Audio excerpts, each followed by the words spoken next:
The Silent Watchers. The monitoring station Horizon Watch drifted silently through the void between Earth and Mars, its massive sensor arrays constantly scanning the cosmos for any sign of intelligent life. For 15 years, it had been humanity's most advanced listening post, and for 15 years, it had heard nothing but the whispers of dying stars and the hum of cosmic radiation. Lieutenant Commander Marcus Webb stood before the central observation deck, watching the endless dance of distant galaxies through the reinforced viewing port. His weathered face reflected years of patient waiting, years of hoping that someday humanity would discover they weren't alone in the universe. At 45, Webb had dedicated half his life to this moment that might never come. The bridge around him hummed with quiet efficiency. Banks of computers processed terabytes of data every second, searching for patterns that might indicate artificial origin. Most of the 12-person crew had grown comfortable with the routine of disappointment, but Webb never lost hope. The D signal that changed everything. Communications officer Zoe Rivers had been monitoring deep space frequencies for her entire 6-hour shift when something made her freeze at her console. The young woman with short red hair and intense green eyes had heard every type of cosmic noise imaginable. But this was different. This had structure, rhythm, and most importantly, desperation. Commander Webb to communications immediately. She called through the station intercom, her voice tight with excitement and fear. Webb arrived within seconds, his long strides carrying him quickly across the bridge. "What do you have, Rivers?" Zoe's fingers flew across her keyboard, isolating the signal and running it through their translation protocols. The system had been designed as a theoretical exercise, something to keep the linguists busy during the long years of silence. Now it might actually serve its intended purpose. "Sir, this signal is artificial. It's coming from approximately 60 light-years away, and it's strong enough to suggest significant power behind the transmission." She paused, checking her readings again. "Commander, I think someone out there is calling for help." The translation program began working, and slowly, words started appearing on the screen. Webb felt his heart stop as he read the first few lines. A cry across the stars. The alien voice that emerged from the speakers was unlike anything human ears had ever heard. It carried tones and harmonics that spoke of a different evolution, a different world. Yet the emotion behind it was unmistakably universal. Pure terror. "Emergency transmission to all Celestial Federation forces," the computer's translation began. "This is High Commander Velcris of the Thylorian Defense Coalition. Our homeworld of Thylos Prime is under siege by the Krax Dominion. Repeat. The Krax Dominion has launched a full-scale invasion of our system." Webb gripped the back of Rivers' chair as the message continued. The translation software struggled with some concepts, but the meaning was clear enough to chill the blood of everyone listening. Krax battle fleets number in the thousands. They are systematically destroying our orbital defense platforms and targeting civilian population centers. Our own fleet has been reduced to less than 200 functional vessels. We are requesting immediate military assistance from all Federation member species. The voice paused, and they could hear explosions in the background, the sound of a civilization fighting for its survival. When it resumed, the desperation was even more pronounced. "The Krax are not taking prisoners. Intelligence reports confirm they are implementing total population elimination protocols on captured worlds. We have evacuated what civilians we can to underground shelters, but our estimates show complete planetary bombardment will begin within 18 standard hours." Rivers looked up at Webb with wide eyes. "Sir, there's more.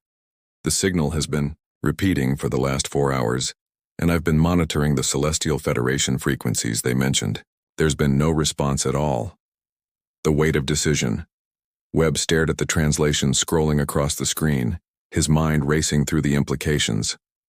Somewhere in the galaxy, an entire civilization was crying out for help while their supposed allies remained silent. The Thylorians were alone, facing extinction, with no one to hear their pleas except a small human monitoring station that shouldn't even exist in their understanding of the universe. "Continue monitoring all frequencies," Webb ordered. "I want every word of this transmission recorded and analyzed. Also, start scanning for any other signals in that region of space."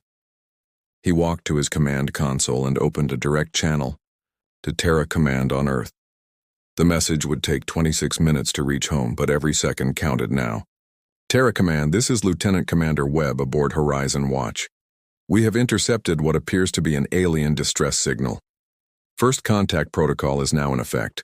A species calling themselves the Thylaurians is under attack by hostile forces called the Crax Dominion. Their allies have abandoned them, and they face complete extinction within hours. Webb paused, looking out at the stars where unknown horrors were unfolding. Sir, I am forwarding all data and requesting immediate instructions. However, I must also recommend immediate military response. We cannot stand by and watch genocide occur when we have the power to intervene. Humanity's first contact with alien life may also be our first test of who we choose to be in this galaxy. The call to arms on Earth. Admiral Helena Cross was reviewing routine fleet exercises when the priority alert changed everything. The veteran officer had served in 3 major conflicts and commanded respect throughout the Earth Defense Force. But nothing had prepared her for this moment. The war room filled quickly with Earth's top military minds as they listened to the alien distress call. The voice of the Thylaurian commander, translated but still alien, filled the chamber with its desperate plea for survival. Analysis confirms the signal is genuine, reported Intelligence Director Robert Kim. The Thylaurians appear to be a peaceful species with technology roughly equivalent to our own. The Crax Dominion, however, seems to be a conquering force that has terrorized multiple star systems. General Patricia Santos leaned forward.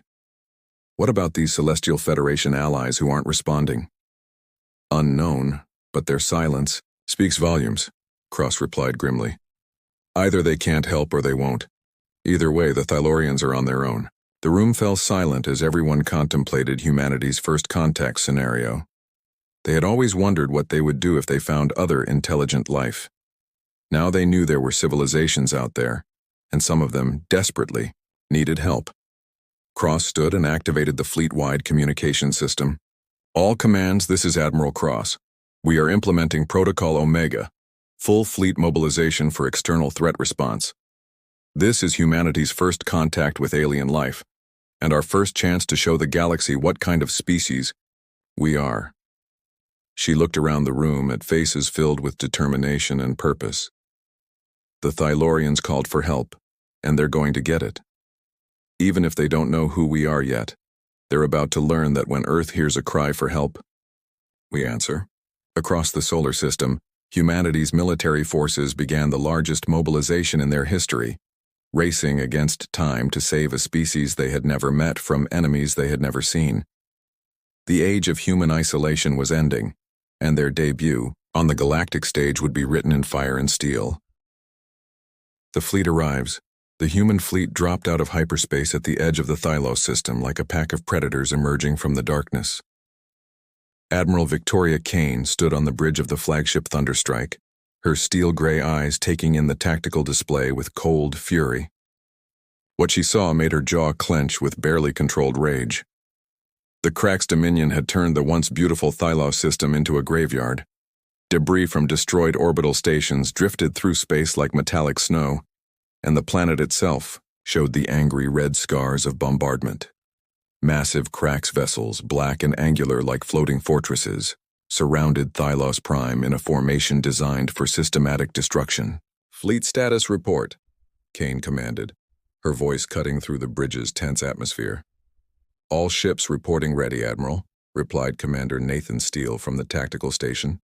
We have 47 vessels, including 6 heavy cruisers, 12 destroyers, and 29 support craft. The Crax fleet numbers approximately 800 ships. Kane smiled coldly. The numbers didn't intimidate her. Human ships were built for Earth's crushing gravity and violent weather patterns. Every vessel in her fleet could withstand forces that would tear apart ships designed for gentler worlds. Open a channel to the Crax flagship, she ordered. It was time to introduce humanity to the galaxy. First contact with terror. The Crax response came quickly, transmitted on frequencies their computer systems easily decoded. The voice that emerged was harsh and guttural, filled with the arrogance of a species that had conquered dozens of worlds. Unknown vessels, you interfere with Crax Dominion military operations. Identify yourselves and withdraw immediately, or be destroyed with the rest of this pathetic system. Kane activated the fleet-wide communication system, ensuring every human ship could hear her response. This is Admiral Victoria Kane of the Terran Defense Fleet. You are attacking innocent civilians. Withdraw from this system immediately, or we will remove you by force. The Crack's commander's laugh was like grinding metal. Terrans? We have never heard of your species. You bring less than 50 ships against our 800. Your ignorance will cost you your lives. Kane's smile turned predatory. Then let us educate you about Earth. The communication channel closed, and immediately the Crack's fleet opened fire. Crude energy weapons and kinetic projectiles streaked toward the human formation like an approaching storm. The hunter becomes the hunted. What happened next would be studied in military academies across the galaxy for generations to come. The human fleet didn't scatter or retreat as the Cracks expected. Instead, they moved with a precision and coordination that spoke of countless hours, training in the harshest conditions imaginable. Kane watched the enemy fire approach with calm calculation. All ships, evasive pattern delta, return fire, full, spread. The human response was like lightning compared to thunder.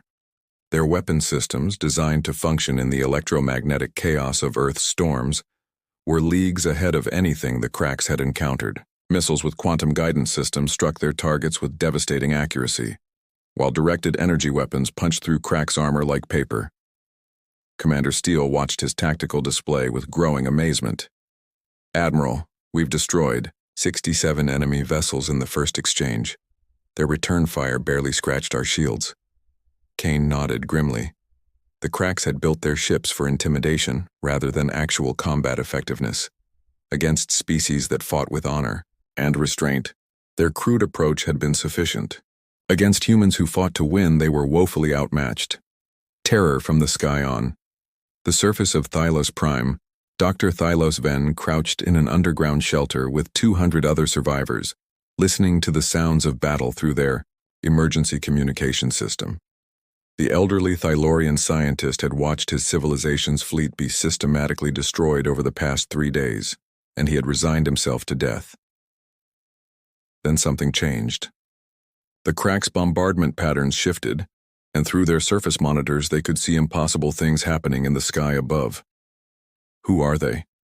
whispered his assistant, a young Thylorian named Nexus, as they watched human ships dance between Crack's vessels like deadly spirits.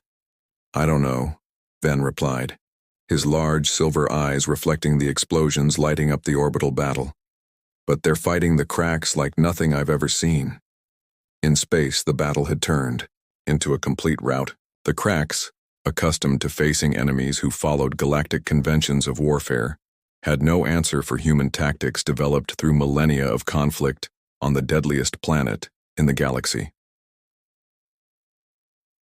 Ground Zero Colonel Jake Morrison stood in the cargo bay of the assault ship Valkyrie, watching his Marines check their equipment one final time. Through the ship's external cameras, he could see the burning surface of Thylos Prime below, dotted with Cracks landing zones where the invaders had established execution camps. "Listen up, Marines," Morrison called out to his troops. His voice carried the authority of someone who had earned respect through action rather than rank. Intelligence reports show Crack's ground forces are systematically eliminating the civilian population. Our job is simple: stop them. Sergeant Maria Vega raised her hand. "Sir, what do we know about Crack's ground capabilities?" Morrison activated his powered armor, feeling the familiar hum as the systems came online. "They're larger than us, stronger in standard gravity, and they've been terrorizing peaceful species for decades. But they've never fought humans before. The assault ships descended through Thylos Prime's atmosphere like falling meteors. The planet's gravity was only 0.8 Earth standard, and as soon as the human forces landed, they felt the difference. They could move faster, jump higher, and fight longer than they ever could on their homeworld. Morrison was first out of his ship, and the sight that greeted him ignited a fury that had been building since they first heard the Thylorian distress call. The Cracks had turned a Thylorian city into a nightmare of destruction and death. Crude cages held thousands of civilians awaiting execution, while crack soldiers moved among them with casual brutality. The storm breaks. The crack's ground forces were massive creatures, standing nearly 9 feet tall with thick, chitinous armor covering their dark purple skin. They carried weapons designed for intimidation as much as killing, and they moved with the confidence of predators who had never faced serious resistance. That confidence lasted exactly 37 seconds after the humans arrived. Sergeant Vega's sniper rifle spoke first, sending a hypersonic round through the head of a crack's executioner from 800 meters away. The alien warrior dropped without a sound, and the human assault began. Morrison came around a destroyed building, moving faster than any cracks had ever seen an enemy move. His powered armor, designed to help humans function in Earth's crushing gravity, made him superhuman on this lighter world. He killed 5 crack soldiers before they even realized they were under attack. The crack's commander, a massive brute named Thakmor, roared orders in his harsh language as human soldiers poured into the execution site from all directions. His warriors raised their weapons, but the humans moved like ghosts, appearing and disappearing with deadly efficiency. "What manner of demons are these?" Thakmor snarled as he watched his soldiers fall. These new enemies didn't fight like the civilized species the cracks were used to terrorizing. They fought like apex predators who had evolved on a world where everything was trying to kill them. Morrison appeared in front of the crack's commander, moving with impossible speed in the light. "Gravity. You picked the wrong species to murder," he said, though he knew the alien couldn't understand his words. Thakmor fired his plasma cannon at point-blank range. The energy beam struck Morrison's armor and barely left a scorch mark. The human colonel looked down at the damage, then back up at the towering alien. "My turn," Morrison said quietly. Liberation. The battle for the execution camps lasted less than 2 hours. When it was over, the entire crack's ground force was either dead or fleeing toward their remaining ships in orbit. The cages were empty, the prisoners were free, and the surface of Thylos Prime was littered with the bodies of aliens who had thought themselves unstoppable. Dr. Venn emerged from his shelter to find human soldiers distributing medical supplies and food to the freed prisoners. The elderly Thalorian approached Colonel Morrison with tentative steps, unsure what to expect from these mysterious saviors. Morrison removed his helmet, revealing a scarred but kind face. He knelt down to bring himself closer to the Thalorian's height and spoke slowly, hoping his tone would convey meaning even if his words didn't. "You're safe now," he said gently. "No one's going to hurt you anymore." Venn stared at this human warrior who had descended from the stars like an avenging angel. In his long life, he had never seen such controlled violence in service of protection, such terrible fury directed solely at those who deserved it. Above them, the last crack ships were fleeing the system, carrying news that would shake the galaxy to its core. The crack's dominion, terror of 50 worlds, had been broken by an unknown species in a single day.